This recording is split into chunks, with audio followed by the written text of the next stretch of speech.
नमस्कार सबैजनालाई, म अशोक आफलेको तर्फबाट आजबाट नयाँ उपन्यास सेतो गुलाब वाचन गर्दैछु। यो उपन्यास 2076 सालमा इन्डिगो इङ्क प्राइभेट लिमिटेडले बजारमा ल्याएको हो। यो उपन्यास वाचन गर्न अनुमति दिनुहुने डाक्टर तथा लेखक अनिश थापाज्यूलाई हृदयबाट नै आभार प्रकट गर्न चाहन्छु। साथसाथै प्रकाशकप्रति पनि कृतज्ञता जाहेर गर्न चाहन्छु। सुरु गर्छु नयाँ उपन्यास सेतो गुलाब, लेखक तथा डाक्टर अनिश थापा, वाचक अशोक काफ्ले।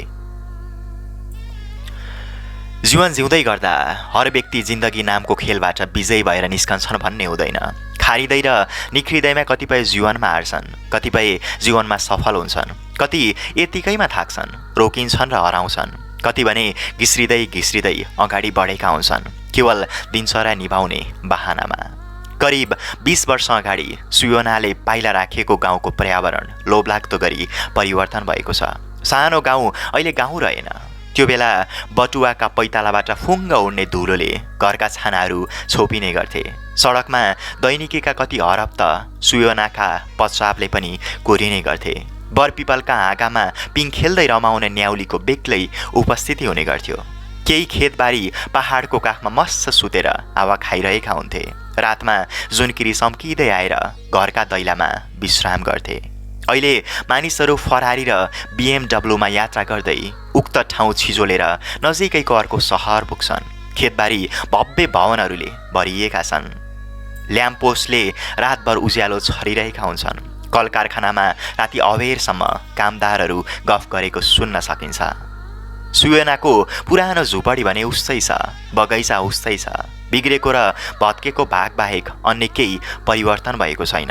संसारको सबैभन्दा भारी चिज भनेको त कसैको याद हुँदो रहेछ, जसलाई बोकेर हिँड्दा जीवनको सारा तागत रित्तिन्छ। सुयोना आफै पनि भारी यादहरू बोकेर बाँचेकी छ, एक कालखण्डकी बिर्सन नमिल्ने पात्र बनेर। उमेरमा 50 पुग्ने मासोमा भए पनि कसैले उसलाई 25-26 वर्षकी युवती भन्दा बुढी देख्न सक्दैन। चाउरीले गाला खुम्च्याएको छैन, केस कहीँ कतै फुलेको छैन, शरीर उस्तै तन्दुरुस्त छ। उही चम्किलो त्वचा, वेबी कपाल र सुडौल शरीरकी अग्ली सुयोना। कोही मानिस यति खास लाग्छ जसको अस्तित्व केवल स्मृतिमा रहे पनि जीवनमा भने त्यसले ठुलो प्रभाव पार्दो रहेछ। कसैको याद र अभावको छटपटीमा सुयोनाका दिन बितेका छन्। समय र भोगाईको किनारा बीचको दायरामा बगरमा घिस्रिरहेको बिमारी गोही जसरी। झुत्रो छाता जस्तो उसको सानो झुपडी, तिनमा ससाना 2 कोठा। कोठाको कुनामा एउटा पुरानो तख्ता जहाँ केही पुस्तक र डायरी राखिएका छन्। आफ्नो आयु जसरी डायरीका पाना पल्टाइरहेकी हुन्छ सुयोना, जहाँ उसको जीवनको मुख्य व्यक्तिको हातमा जोडिएको छ। डायरीका पानामा उसले आफ्नो अतीत पाउँछे, युवावस्थाको भूल पाउँछे, अङ्गालो मार्दै हुर्केका साथी सहेली पाउँछे, विशेष गरी त आफ्नो प्रेमी अभिजितलाई पाउँछे सुन्दर अक्षरहरूका बीचमा। अभिजित जसले सुयोनालाई जीवन र मृत्युको दोसारबाट टपक्क टिपेर पुनः जीवनको मैदानमा ल्याइ पुर्याएको थियो र त उसको नाउँमा सुयोनाले प्रत्येक पल बिताउने प्रतिज्ञा गरेकी छे। झुपडीमा सुयोना एक्लै बस्छे, बिर्सेर आएकी हो आफ्नो जन्मघर, एक स्वतन्त्र जीवन बिताउन भनी।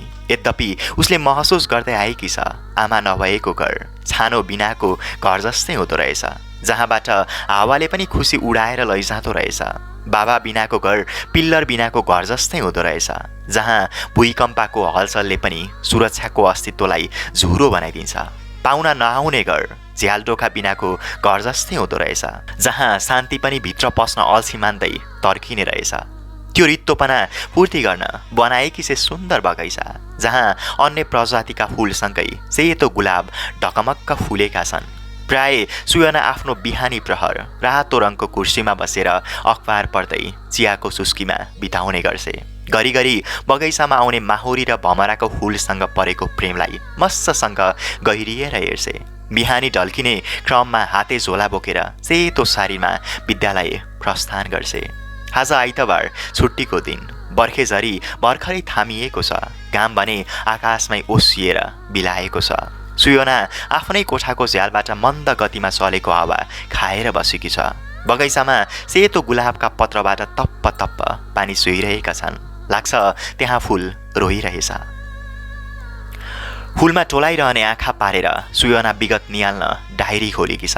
डायरीको अधिकांश भाग तस्बिर सारी गरेर राखेकी छ। सक्कली डायरी सिडनीबाट एन्ना ब्रुनेटले मागेकोले पनि उक्त डायरीको गहिरो माया अझ प्रगाढ भएर आएको छ। सायद केही वस्तु गुम्दा अझ प्रिय लाग्दा रहेछन्। डायरी अभिजितको एकमात्र चिनो हो।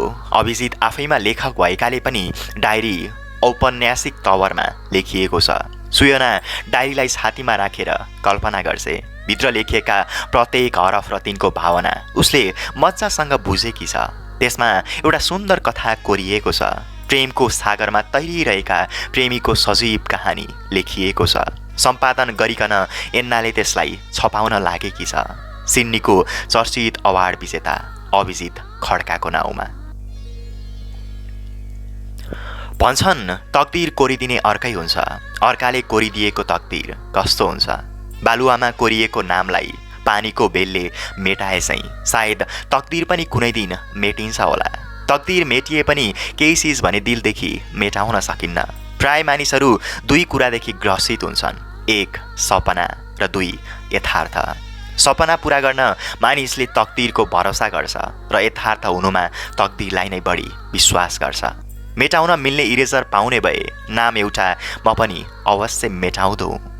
उसको नाम अझ मायाले भन्नुपर्दा त्यसको नाम, जुन नामै सुनेर म उसलाई प्रेम गर्न थालेको थिएँ। कतिपय मान्छे यस्तै नामहरू मेटाउने चक्करमा पुरा जिन्दगी नै मेटाइदिन्छन्।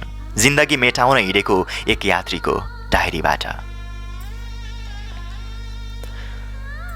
विभिन्न ट्रान्जिट हुँदै सिडनीबाट नेपाल फिर्दै थिएँ। 5 वर्षपछि आफ्नो देश फर्कनुको उत्सुकताले फुरुङ्ग थिएँ। मन हलुका अनि खुसी थियो। जेरी जस्तै हलुका, ऊ जस्तै खुसी। जेरी मेरो सानो कुकुर, टम एन्ड जेरीको पात्र चाहिँ सानो, उस्तै सकसके, उस्तै माया लाग्दो। अफ्रिकी मुलुकमा बाढी पीडितलाई सहयोग गर्न जाँदा मडागास्कर देशकी एक वृद्धले जेरीलाई उपहार स्वरूप दिएकी थिइन्। अहिले मेरो एक्लोपनको साथी बनेको छ। जेरी सँगै हुँदा मलाई कहिल्यै एक्लो महसुस हुँदैन। त्यसैले थुप्रै झन्झट मोलेर भए पनि साथै लिएर आएको छु। ऊ यति बेला मेरो काखमा छ। आमाको काखमा चुलबुले बालक चाहिँ मस्त छ। सेता रौँले झपक्कै ढाकिएको अनुहारबाट चिम्सा आँखाले विमानभित्रको दुनियाँ निहालिरहेको छ। बेला बेला मेरो अनुहार हेर्दै जिब्रो बाहिर निकाल्छ। बेला बेला यताउति हेर्दै उक्त जिब्रो ओठमा लेपार्छ। घरिघरि पल्लो सिटमा निदाएको बच्चालाई मनमोहक आँखाले हेर्छ। घरिघरि ती मायावी आँखाहरूलाई किताब पढिरहेको यात्रुतर्फ लैजान्छ। उसको स्वभाव मेरो छेउैमा रहेकी विदेशी महिलालाई मन परेछ क्यारे। जेरीलाई हेरेर मुस्कुराइरहेकी हुन्थिन्। सुरुमै हाउ क्युट पप्पी भनेर प्रेमपूर्वक सुमसुम्याएकी पनि थिइन्। हजारौं फिटको आकाशमा उडिरहेका थियौँ। विमान बतासिँदै थियो। आकाशमा बादलका चुप्पाहरू छेड्दै, आकाशको निलो चमकलाई उधिन्दै। जहाज अवतरण हुन करिब 1 घण्टा बाँकी हुँदो अचानक गडबडी देखा पर्छ। जिउ सिरिङ्ग हुने गरी ठुलो टर्बुलेन्स आइपर्छ। जहाजले दिशा परिवर्तन गर्छ र दाहिनेतर्फ मोडिन्छ। यात्रुहरूमा तरङ्ग उत्पन्न हुन्छ। भय देखा पर्छ। डरको बादलले सर्लम्मै छोप्न पुग्छ।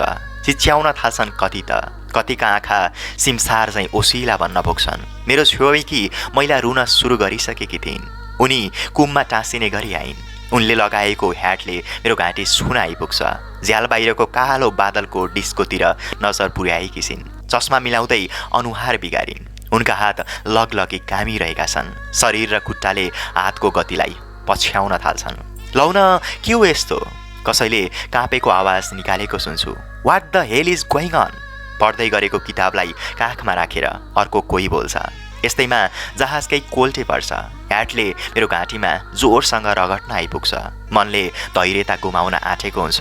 यस्तैमा पशुपति नाच जप्न थाल्छु। सारा पितृ सम्झिन्छु। नाम सुनेका सबै देवी देवता कल्पन्छु। हे यसु प्लिज सेभ अस। एकजना वृद्धले नाति नातिना जस्ता देखिने आफ्ना कलिला केटाकेटी अँगालिन्। यतिकैमा सूचना जारी हुन्छ। डियर लेडिज एन्ड जेन्टलमेन, केही प्राविधिक गडबडी आएको छ। हामी सेफ रहन सक्दो प्रयास गर्नेछौँ। कृपया सबैजना आफ्नो सेफ्टी मेजर्स तयारी अवस्थामा राख्नुहोला। साथै यस्तो अवस्थामा संयमता र भगवानको आशीर्वाद नै हामीलाई बचाउको बाटो हुनेछ। त्यसैले पनि नातिनु हुन सबै यात्रु महानुभावलाई अनुरोध गर्न चाहन्छौ। यो सुनेपछि जनयात्रुहरूको मनोदशा कस्तो भएको हुँदो। जेरी हातबाट तल चिप्लिँदैछ भन्ने थाहा हुँदै पनि उसलाई माथि तान्न सकिरहेको थिइनँ। ऊ चनाखो हुँदै मेरो भावभङ्गी हेरिरहेको थियो।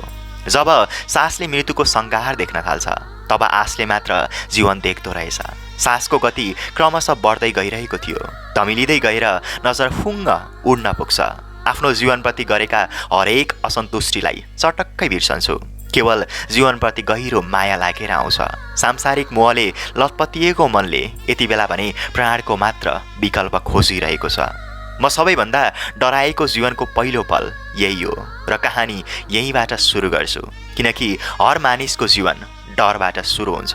हर कोहीको जीवनसँग डर सापेक्षित भएर बसेको हुन्छ। जसले डरबाट माथि उठेर आफूलाई परिचालन गर्छ उसले जीवनमा धेरै कुरा हासिल गर्ने क्षमता राख्दछ।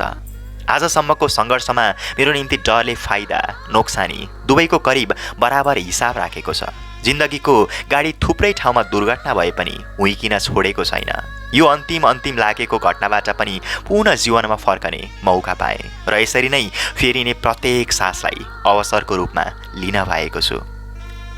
टर्बुलेन्स समाप्त भएपछि विमान पुरानो गतिमा फर्किन्छ। यात्रु लामो सास फेर्दै पुरानै स्थितिमा फर्कने प्रयास गर्छन्। तैपनि कहीँ कतै अनुहारमा अँध्यारो बादल दुम्मिएको छ। भएको चिन्ह थोपरिएको छ। नयाँ सूचना स्पिकरमा बज्छ। Dear ladies and gentlemen, we are safe now. मेरो शरीरमा बगिरहेको करेन्ट स्थिर हुने क्रममा छ। बिस्तारै लामो सास लिँदै शरीरको आसन मिलाउँछु। डर क्रमशः भाग्दै जान्छ। जेरीलाई यसै गरी काखमा सजिलो हुने गरी तान्छु। ऊ पनि खुसी भएको नक्कल गर्छ। यस्तो बेला मलाई सधैँ जिब्रोले स्पर्श गर्न खोज्छ। मेरो हात र औँलामा उसको तातो जिब्रो सलबलाउँछ। चिप्ले किरा झैँ उसको जिब्रो हत्केलाबाट पाखुरामा बढेपछि औँला चिसो हुन्छ अनि पाखुरा तात्न थाल्छ। छेउैकी महिला चस्मा निकालेर आँसु पुस्दै आफ्नै पुरानो पोजिसनमा फर्किन्छन्। काँसुलीबाट निस्केको सर्प जसरी बादलको खोलबाट जहाज बिस्तारै निस्कन्छ। जहाजका पखेटामा अल्झिएका बादलका केही सर्कालाई हावाले पन्छाएर टाढा पुर्याइदिएको छ।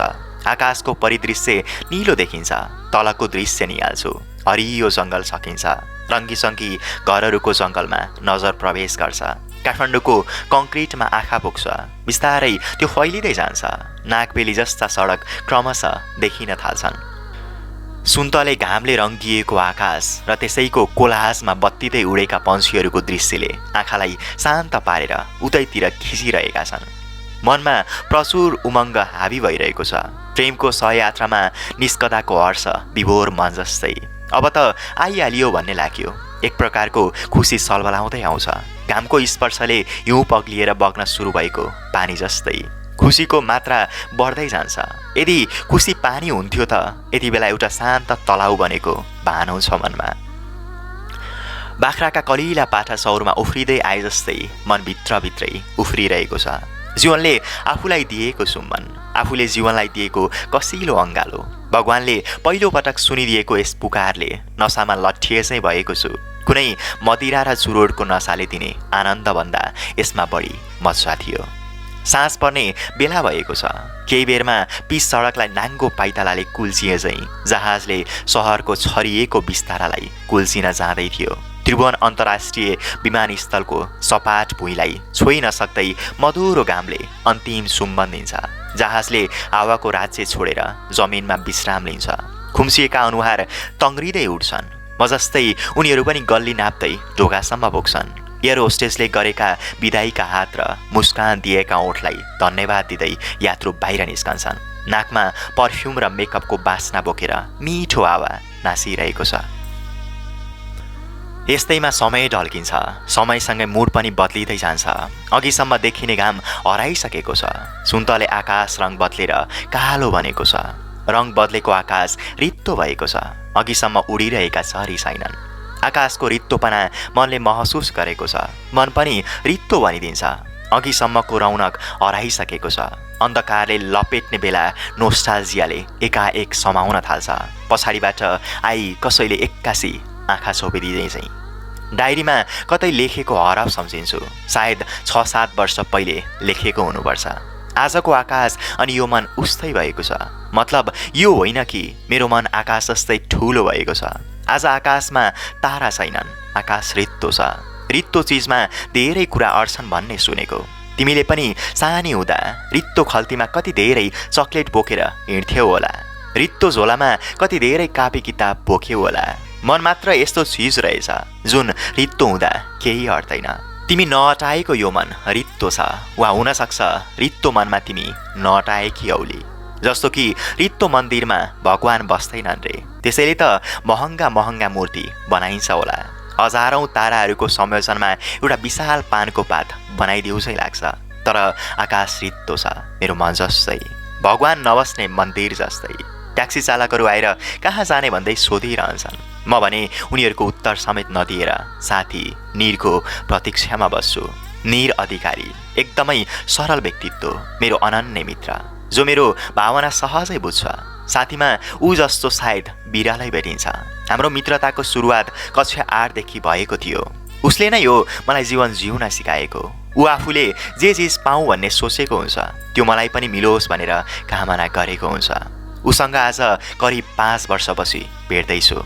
रातभरको प्रतीक्षापछि धरतीले सूर्यको स्पर्श पाए चाहिँ केही बेरमा मेरो प्रतीक्षाले निरको सामिप्यता पाउँछ। मधुरो सासमा पनि उसको अग्लो शरीर सही पहिचान गर्न सक्छु। उत हात फैलाउँदै नजिकिन्छ र अङ्कमालमा बेरिन्छ। धेरै वर्षको अत्यासलाई उसको अङ्गालोले केही मेटाइदिएको महसुस हुन्छ। एयरपोर्टबाट हुर्किन्छौँ। सामान राख्नका लागि ऊ बस्ने ठाउँ लाजिमबाडतिर र जेरीलाई निरकै ठाउँमा छोडेर हामी बाहिर निस्कन्छौँ। साँझ भन्न मिल्ने अँध्यारो सुरु भएको छ। उदेक लाग्दो साँझ, त्योभन्दा उदेक लाग्दो त काठमाडौँको धुलो। हामी एउटा रक बारमा छिर्छौँ। मधुरो प्रकाश पोखिएको फराकिलो हलभित्र प्रवेश गर्छौँ। भिन्न डिजाइनका सोफा र सोफाले घेरिएका टेबलले हामीलाई एकसाथ स्वागत गरिरहेका छन्। निर एउटा सोफामा बस्छ, उसको सामुन्ने हुने गरी म बस्छु। टेबलमा मिनरल वाटरको बोतल पहिलेदेखि नै राखिएको छ। वेटर हातमा मेनु लिएर हामी सामु आउँछ। सिलिङका बत्ती ठोकिएका निरका चम्किला आँखामा हेर्दै शब्द कम इसारा ज्यादा मिसाएर बोल्छु। आजको अर्डर बोसको भयो, म त्यही लिन्छु। उसले मेरो इसाराको भाषा आजसम्म पनि पुरानै पारामा बुझ्छ। कक्षा 8 देखि मसँग एकदमै मिल्ने अर्को साथी पनि थियो, सद्दाम साक्य। सद्दाम र निर त अझै बच्चैदेखि सँगै हुर्किएका थिए। म नेपाल फर्किनेको कारण हो निरको बिहे। उसको केही दिनमा बिहे हुँदैछ। कति छिट्टै निरले बिहे गर्ने दिन आइपुगेको। सद्दाम पनि केही दिनमा नेपाल आउनेवाला छ। निरको बिहेमा मुटु फुटुन्जेल रक्सी खाने अनि नाच्ने भनेर पहिलेदेखि नै योजना बनाउँदै आएका थियौँ। तर हामीलाई हुनेवाला भाउजू को हो भनेर चाहिँ उसले भनेको छैन। निरको कपाल घुम्रो भएको हुनाले सद्दामले उसको निकनेम चाउचाउ राखिदिएको थियो। चाउचाउको बिहेमा 1 कार्टुन बियर त म एक्लै पिइदिन्छु, सद्दामले अझ थपेको थियो। सालीहरू त छन् होला नि हामीसँग लजाउँदै नाच्ने खालका। म यस्तै सोचमा डुब्दै गर्दा निरले अर्डर टिपाउँछ। अरू पनि केही सर? वेटर एकैछिन मूर्तिवाद उभिन्छ। अहिलेलाई यति लिँदै गरौँ न, निरले निधारमा हत्केला रगड्दै भन्छ। अरू केही लिने हो र अभि? अरू पछि भन्दै गरौँला, वेटर बिलाउँछ। निर र सद्दाम नै थिए मलाई सुयोनासँग पहिला बोल्न उक्साउने। सुयोना सुन्दरताको परिभाषाबाट बिल्कुल माथि रहेकी माया लाग्थी युवती। सुयोना साँच्चीकै सुन्दर थिए। अग्लो कदको पातलो शरीर, सिल्की कपाल, सर्पका चाहिँ नसालु आँखा, मन लोभ्याउने आँसो। हाँस्दा दुवै गालामा पर्ने खोपिल्टा, दाहिने खोपिल्टाको छेउैमा रहेको सानो कोठी मेरो मस्तिष्कमा सधैँ ताजा रहन्छन्। दामित्री फुपूले पस्किने साझी भाजस्तै। स्कुलमा धेरै केटाहरू सुयोनाको पछि लागेका थिए। त्यो भिडमा म पनि थपिन पुगेको थिएँ। मलाई सद्दाम र निरले उक्साएकै भरमा बेलुन जस्तो हलुका भनेर प्रेमिला हावामा उड्न पुगेको थिएँ। यसमा उनीहरूलाई न गाली गर्न सक्छु न त धन्यवाद नै दिन सक्छु। हल मधुरो प्रकाशले भिजेको छ। सिलिङका बत्ती बकुल्लाका टाउका जसरी घुम्दै नाचिरहेका छन्, जसले हललाई चञ्चल बनाएका छन्। टेबलहरू भरिँदै गएका छन्। कुनैमा त रक्सीले लट्ठिएका मान्छेहरू ठुलो स्वरमा गफ पिठिरहेका छन्। बेला बेलामा उनीहरूका ननभेज शब्दहरूले कानलाई चिथोर्न आइपुग्थे। सिडनीमा रहँदा छेउछाउ प्राय गोराहरूले भरिने गर्थे। यति बेला भने आफ्नै देशका मान्छेले भरिँदा आफ्नोपनको महसुस ज्यादा भइरहेको छ। हामी नजिकैको अर्को टेबलमा युवतीहरू छन्। त्यहाँबाट आइरहेको आवाजले अघिदेखि नै मेरो ध्यान खिचिरहेको छ। यद्यपि अनुहार छुट्याउन सकिने खालको उज्यालो छैन। काला टाउका जुन मधुर प्रकाशमा केही फोटोजेनिक देखिन्छन्। मौका छोपेर सिलिङका बत्तीले ती टाउकामा डाइभ हानिरहेका छन्। कपाललाई केही बेर रङ्गीन बनाएर जान्छन्। हलको बिट समाएर स्टेज शानदारसँग उठेको छ। पर्फर्मेन्सका लागि एउटा ब्यान्ड तयारी अवस्थामा छ। ब्यान्डका सदस्य गिटार, माइक लगायत अन्य बाजाहरूमा केन्द्रित छन्। औँलाहरू गिटारका तारमा ठोक्किन तम तयार छन्। भोकलिस्ट सङ्गीतले जादु पोख्ने खालको रहेछ भन्ने चाल पाए। गाउँदै गर्दा उसको गर्दनमा कपाल उफ्रिरहेको छ। स्टेजमाथि सिसी क्यामेरा चाहिँ घुम्ने बत्तीहरू घुमिरहेकै छन्, जसको प्रकाश ग्राहक भिडमा पोखिन आइपुग्छ। नुहाउँदै गरेको शरीरमा सावरका छिद्रबाट पानी परेछै। मलाई स्टेजका कलाकार, टेबलका युवती र आइपुगेका खानेकुराले एकसाथ तानेका छन्। मेरो नजर सबैमा पालै पालो घुमेर पुनः युवतीमै पुगेर रोकिन्थ्यो। ओ निर, हेर्न त्यो केटी कता कता देखे जस्तो लाग्यो यार। सायद म उसलाई पहिले कतै देखेको थिएँ। खै कता? उसले टाउको घुमाएर हेर्छ। मतिर फर्किएर मेरो कुरालाई हाँसोमै सीमित राख्ने तवरले ऊ हाँस्छ। अब नेपाल आएको छस्, सबैलाई चिन्ने भइहालिस् नि। Be serious man, I guess I know her. ह्या छोड्न अहिले, बरु उताको मजाले।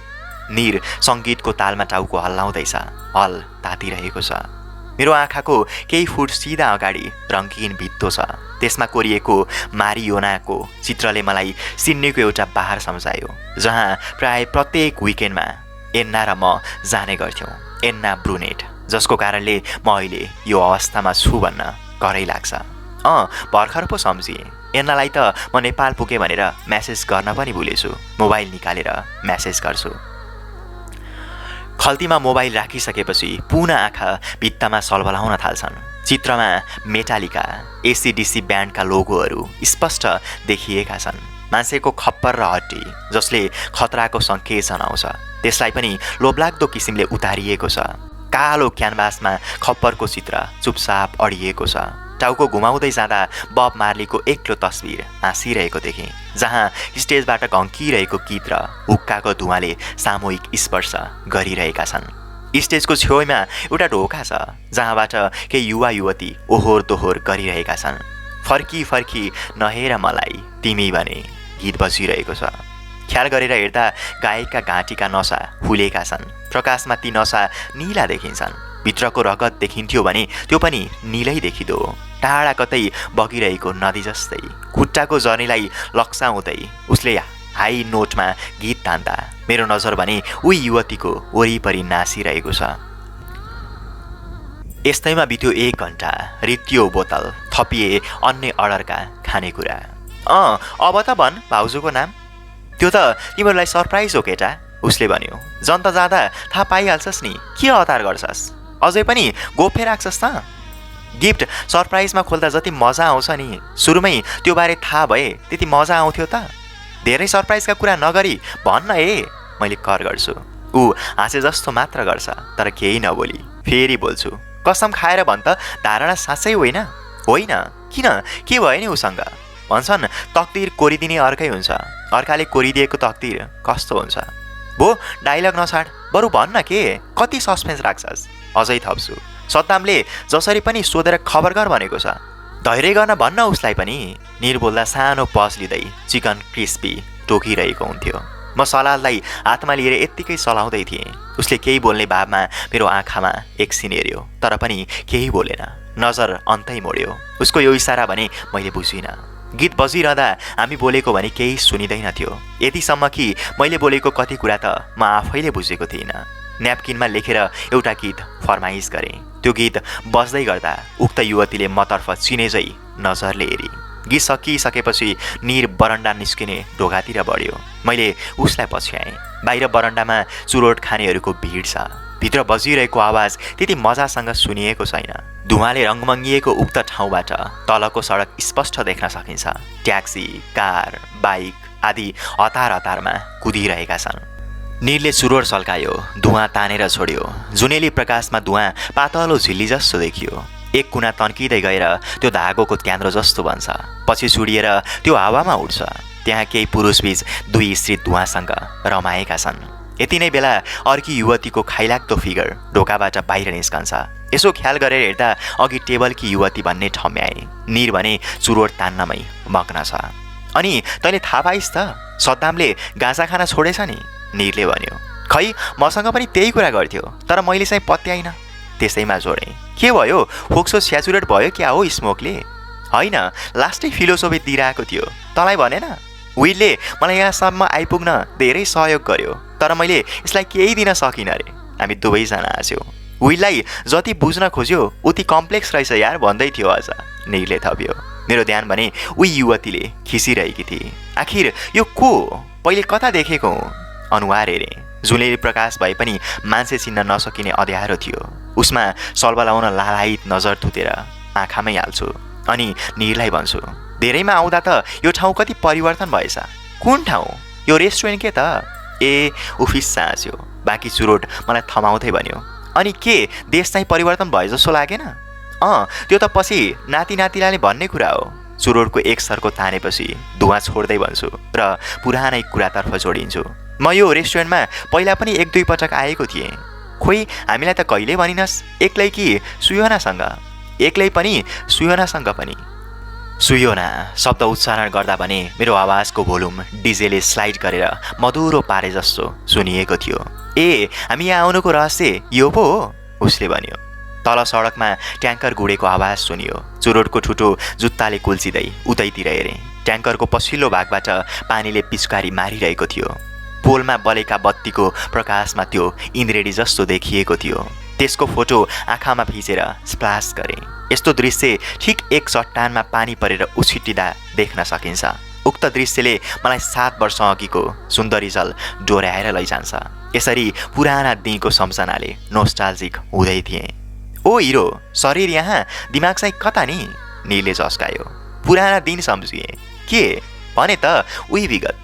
अहिले सम्झेर चित्त बुझाउन बाहेक के नै पो गर्न सक्छस् र? के गर्नु? लागेको बानी सम्झिने र बिर्सनेको हिसाब किताबमा चलेको जिन्दगी नै हो आखिर। तर सम्झिँदा पनि यादहरूले आनन्द त दिन्छन् है, उसले थप्यो। त्यही त समस्या छ, यादहरूले नै जिन्दगी कट्ला जस्तो भइसक्यो। बारमा पनि कति भावुक हुन्छन् मान्छेहरू, ऊ हाँस्यो। यति भनिसक्दा उसले मेरो ढाडमा सुमसुम्याएको थियो। टाउको घुमाएर हेर्दा ब्याकग्राउन्डमा युवती चलमलाइरहेकी थिए। उसको हातमा चुरोट देखेँ। अरू मानिस चाहिँ ऊ पनि मस्त धुवाँसँग खेलिरहेकी थिए। चुरोट सकेर सरासर भित्र छिर्छे। मलाई उसँग बोल्न मन लाग्यो। अहिलेसम्म रोकेर राखेको मन अडिन सकेन। हेलो, एक्सक्युज मी प्लिज, युवतीको पछि लाग्दै बोलाउँछु। एकनासले बजेको म्युजिकले मेरो आवाज बालुवाले पानी निलेसरी निलिदिन्छ। मैले बोलाएको उसले सुनिन। सरासर आफ्नै सुरमा अगाडि बढिरही पुनः प्रयास पश्चात भने फर्केर हेरी। यति बेला उसको अनुहार स्पष्ट देखेँ।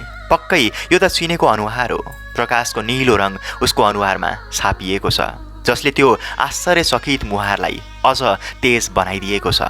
ठिक त्यति नै बेला मुस्कान र आश्चर्यको सम्मिश्रणमा उसको ओठ सुकेर फुट्न आँटेको सुन्तलाको केसरा चाहिँ छुट्टिन्छ।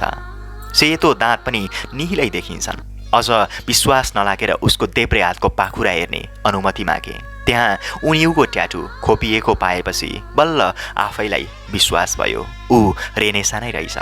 म तिमीसँग केही कुरा गर्न चाहन्छु। यति बेला म्युजिक रोकिएको थियो। हामी हलबाट बाहिरी गल्लीमा निस्कन्छौँ। हातमा रातो पर्स टेबलबाट उठाएर लिएकी थिए। अहिले म साथीहरूसँग छु, अर्को कुनै दिन भेटौँला। पर्सबाट एउटा भिजिटिङ कार्ड निकालेर दिए। त्यहाँ प्रश्न लेखिएको थियो, Renaissance Parajuli, rhythm jewellery, new road, Kathmandu. Rhythm? ठिक रेनेसाको आँखामा हेर्दै भन्छु, मेरो छोरो। अरे बिहे गरिसक्यौ? कहिले? मेरो आश्चर्यजनक भाव देखेर ऊ फिक्का आँसु हाँसेकी थिए। होइन, बिहे नगरी नै जन्माएको छोरो। तल्लो ओठ टोक्दै जिस्काउने भावले आँखाका साइज केही घटाएकी थिए। यसमा सम्पर्क गर्दा हुन्छ? कार्ड हेर्दै सोधेँ। किन छुट्टिने हाउभाउमा ऊ भन्छे, यत्तिकै दिए जस्तो लाग्यो र? मलाई उसँग धेरै कुरा गर्नु छ, उसलाई त्यो नलागेको हुनसक्छ। ऊ हरभित्र शीर्षे। रेनेसाले मलाई धेरैमा भेटेकी छ, तर पनि धेरैमा भेटे जस्तो उत्सुकताको कुनै प्रतिक्रिया जनाइन। मानौ म उसको जीवनमा त्यति खास मान्छे नै होइन। कार्डलाई खल्तीमा हालेर पुनः बरन्डामा निस्किएँ। अर्को चुरोड सल्काएँ। केही सर्कोमै चुरोड सखाप भयो। चुरोड थपिने र सकिने प्रक्रिया चलिरह्यो केही बेर। मथिङ्गलमा पालै पालो रेनेसा, सुयोना र एन्ना आउँदा अघिदेखि लागिरहेको थियो। आखिर कोही भेटिने त कोही छुट्टिनेमै जिन्दगी चल्दो रहेछ।